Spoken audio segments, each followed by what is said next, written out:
தேவனாலே தெரிந்து கொள்ளப்பட்டு அழைக்கப்பட்ட தேவ ஜனங்கள் உலகத்தில் வாழ்ந்த நாட்களில் பலவிதமான சவால்களை சந்திக்க வேண்டியது இருக்கிறது. தேவனுக்கென்று வாழும்படியாக தன்னுடைய வாழ்க்கையை ஒப்பு கொடுத்து அவர் காட்டுகிற அந்த பாதையிலே நாம் அடியெடுத்து முன்னேறுகிறது எல்லாமே நல்ல விஷயம்தான். ஆனாலும் அதிலே வருகிற பலவிதமான சோர்வுகள், உலக வேலையை குறித்தான பாரம், உலகத்தின் இச்சைகளினால் வருகிற கவலைகள், சில தோல்வி, சில நஷ்டங்கள், சில இழப்புகள், இவைகளின் நிமித்தமாக வலி, வேதனைகள், இவைகள் எல்லாமே நாம் நியாயம் என்று நாம் சொல்லலாம். துவக்க நாட்கள் உற்சாகமாக சபை கூட்டங்களில் கலந்து கொள்ளுகிறோம். நாட்கள் ஆக ஆக அந்த கூட்டங்களிலே கலந்து கொள்வதற்கு எதையாவது நாம் ஒரு சாக்கு போக்குகளை தேடுகிறோம். நாம் தேடுகிறதை பெரிய ஒரு குற்றமாக நான் சொல்லவில்லை. ஏனென்றால் நம்முடைய வாழ்க்கையில் ஏதோ ஒரு வகையில் ஒரு பாதிப்பு, ஒரு சோர்வு நமக்கு வந்திருக்கிறது. ஆனால் சிந்திக்க வேண்டிய காரியம் என்னவென்றால், சோர்வுக்குள்ளாக அடங்கியிருக்கிறது என்னவென்றால், அது தேவ அன்பை சந்தேகிப்பது.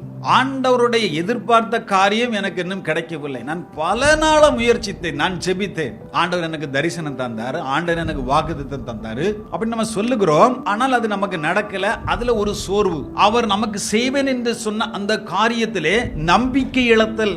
நம்முடைய வாழ்க்கையிலே நமக்கு வர வேண்டிய காரியம் வராதபடிக்கு நமக்கு எதிராக பல காரியங்கள் வருகிறது நிமித்தமாக வரக்கூடிய பயந்து நடுங்குதல், உற்சாகமில்லாத நிலை, தோல்விகளினால், ஏமாற்றங்களினால் நம்முடைய வாழ்க்கையில வரக்கூடிய விரக்தி நிலை, இதைத்தான் நம்ம நினைக்கிறோம் சோர்வு என்று நாம் சொல்லுகிறோம். யோசுவாவின் புத்தகம் 1ஆம் அதிகாரம் 9வது வசனத்தை வாசிக்கிற நேரத்தில் யோசுவாவிடத்தை கர்த்தர் சொல்லுகிறார், நீ எந்த காரியத்திலும் திகையாதே, கலங்காதே, நீ போகும் இடம் எல்லாம் உன் தேவனாகிய கர்த்தர் உன்னோட கூட இருக்கிறார். தைரியமான இரு, எதிலையும் நீ சோர்ந்து போகாத என்று அவர் சொல்லுகிறார். தாவீதுனுடைய காலங்கள் முடியக்கூடிய நாட்களில் ஆலயம் கட்டக்கூடிய அந்த விஷயத்திலே சாலமோனுக்கு சொல்லுகிற காரியம் என்னவென்றால், 1 நாளாகமத்தின் புத்தகம் 28ஆம் அதிகாரத்தில் 20வது வசனத்தை வாசிக்கிற நேரத்தில் அங்கே சாலமோனுக்கு தாவீது இப்படியாக சொல்லுகிறார். வாசிக்கலாம். தாவீது தன் குமாரனாகிய சாலமோனை நோக்கி, நீ பலம் கொண்டு தைரியமாயிரு, நீ பலம் கொண்டு இந்த பணியை செய்ய தைரியமாக இரு, இதை நடப்பி நீ பயப்படாமலும் கலங்காமலும் இரு. தேவனாய கர்த்தர் என்னும் என் தேவன்